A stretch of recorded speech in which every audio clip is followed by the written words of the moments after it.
lesson will be number 325. I am resolved, number 325.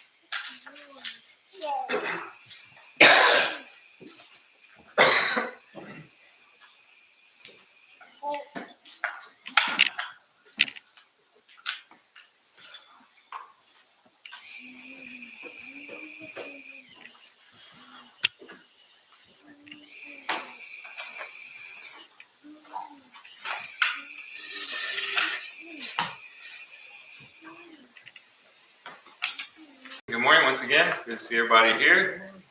We are going to be continuing in our study in the book of Romans, and we'll be picking up in Romans chapter 3 and verse 9 here in a moment. Romans chapter 3, and we'll be covering verses 9 through 18.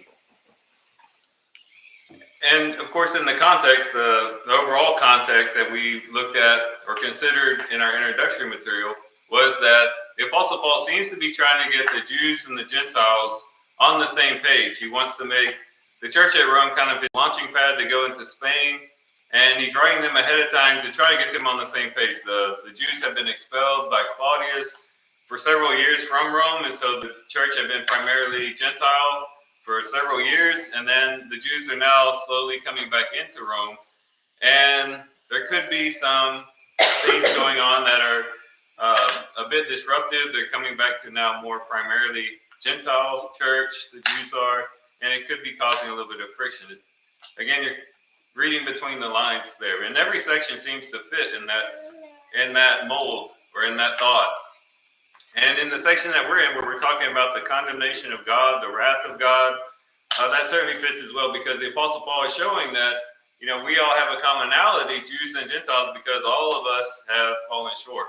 We all have that common feature about ourselves. We all fall short of God's standard for our lives. And so he talked about in chapter 1, verses 18 through 32, about the Gentiles, primarily the Gentiles, really kind of just humanity in a broad stroke. He talked about how they had all turned away from God, ceased to really worship the Creator, but began to worship the creature, exchanged the truth of God for a lie, became futile in their thoughts, and their foolish hearts were darkened, so on and so forth. And basically the moral bottom fell out of humanity in that regard.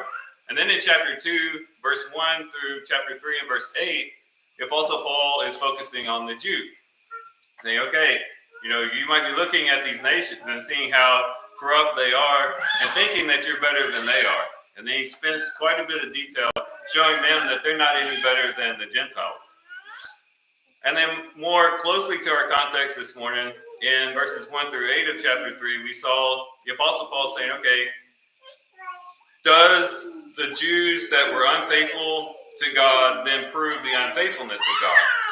The Apostle Paul says, no, not at all. As a matter of fact, their unfaithfulness actually highlights the faithfulness of God, because if you look at the history of the Jewish people in relation to God, they failed him over and over and over again, but God didn't give up on them. He kept working with them. He continued to be faithful to them.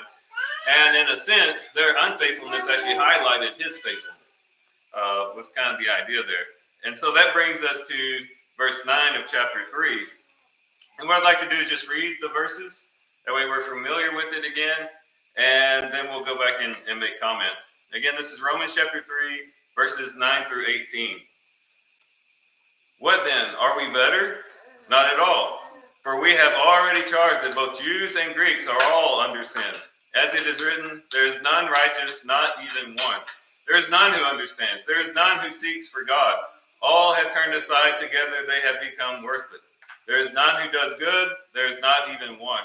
Their throat is an open tomb. With their tongues they keep deceiving. The poison of asp is under their lips, whose mouth is full of cursing and bitterness. Their feet are swift to shed blood.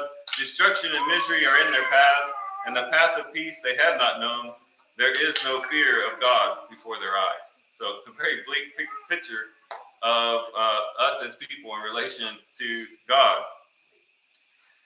And so here we see the Apostle Paul getting very personal. So it's an interesting thing. If you look back at chapter 1, verses 18 through 32, when he's talking about the nations in general, you get more of a third person view of everything. It's like they became corrupt in their thoughts and in their thinking, and their foolish hearts were darkened, and they worshiped the creature rather than the Creator. It's all about they in the third person. But then you get into chapter 2 and verse 1, especially at the beginning. Then he goes to the second person. Therefore, you are without excuse, you who condemn another person, but and then you do the same things that they do. It's more in second person. You do this. You do this. Again, this diatribe that he's doing, where he's having this conversation with this imaginary Jew who stands as the person who would be the objector against what Paul is saying. But again, the focus is in second person. But then when you get to chapter 3 and verse 9, it goes to first person. Then he says, what then? Are we better? So it's interesting how he goes from third person to second person to first person to show that all persons are sinners. We've all fallen short. And so the Apostle Paul says, are we any better? And I like that the Apostle Paul is including himself. He's not just saying, well, these guys are wrong, and then those guys are wrong, and just leave it at that. He even says, are we any better? Now the question is, what is the we that he's talking about? And we have several options, because Paul had a lot of caps on his head. He played in different roles. He had different relationships. And we could say that he's saying, are we any better? That is, are the Jews any better? That would fit kind of what he says later on in the verse, where he says, for we have charged that both Jews and Greeks are all under sin. And you can see this as really like a summary of what he says so far. So you could read it like, well, then, in conclusion, are we any better than they? Are we Jews any better than they? Well, we've already charged that both Jews and Greeks are all under sin. And that's probably the most strongest interpretation of this. But you could also look more closely, like if you just look within the context of those 8 verses before this, in chapter 3, you could say maybe he's saying, are we any better? That is, us faithful Jews who didn't fall into perdition. Remember in verse 3, he had said that, well, what if some of them didn't believe? And definitely there were some Jews who were not faithful to God. Time and time again, they would fall away from God. Does that mean that God's not faithful? Well, the Apostle Paul could be contrasting himself with those who did fall into perdition, because Paul was a faithful Jew, generally speaking. I mean, he said that he always lived with a good conscience before God. He wasn't always right in his understanding, and his conscience wasn't always correct when he was persecuting the church specifically. But the Apostle Paul was a Jew who, just generally speaking, you could say he stayed faithful. He was a Pharisee. He stuck to the law. He was zealous for God and for the traditions. So he could be saying, are we faithful Jews any better? No. All Jews and all Gentiles, we've already charged that they're all under sin, and that would fit. Or is he saying, are we any better? That is, we as Christians, as we as believers, those who have accepted Christ. Well, that would fit as well, because, to become a believer, to become a Christian, you have to accept the fact that you've been a sinner and you're not better than anybody else. So you have a lot of different options, but what I'd like to zero in on, and I think what the most important thing is that the Apostle Paul is including himself in the we. As good as the Apostle Paul was, as zealous as he was, as good of a Jew as he was the standard that most Jews would look up to, and what it means to be a good Jew. Even as a Christian, he's a model Christian, a model apostle. He rose above the other apostles, even though he came later than them. Still, the Apostle Paul would say, I'm the chief of all sinners. He still would admit that he himself had fallen short. But he includes himself as one who has fallen short. And this is a good example for us to follow. As we've been going through chapter 1, and we've been going through chapter 2, and then we've continued into chapter 3, we might fall into the trap of saying, well, yeah, that's right, Paul. All those people back then in history, they all got off track. And we can read about their idolatry and offering up their sons to Molech and following all these different false gods, Baal and Beelzebub and all these different things. And we could condemn them. And then we could read in chapter 2 and say, yeah, the Jews, they weren't any better. We read about that in the Gospels with Jesus, how he condemned the scribes, the Pharisees, called them hypocrites. And we might be standing back and saying, yeah, these two groups out there, these people, they're all wrong. But we ought to follow Paul's example here and say, are we any better? Are we any better than what's been described in chapter 1? Are we any better than what's been described in chapter 2, going on into chapter 3? Are we any better?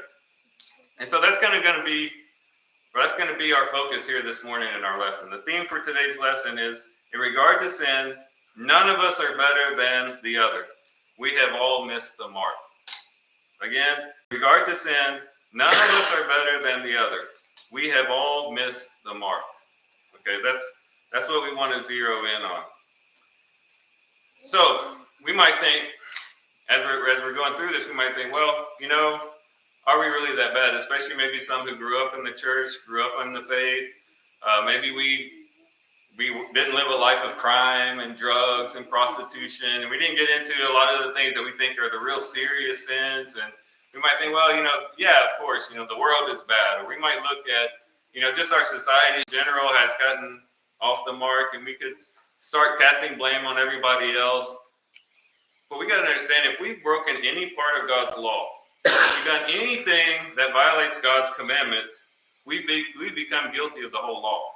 So we might as well, please understand what I'm saying, we might as well have done those other things in regard to the fact that we broke God's commandments as well. In James chapter 2 and verse 10, it says, "For whoever keeps the whole law and yet stumbles in one point, he has become guilty of all." Again, that was James chapter 2 and verse 10. "For whoever keeps the whole law and yet stumbles in one point, he has become guilty of all."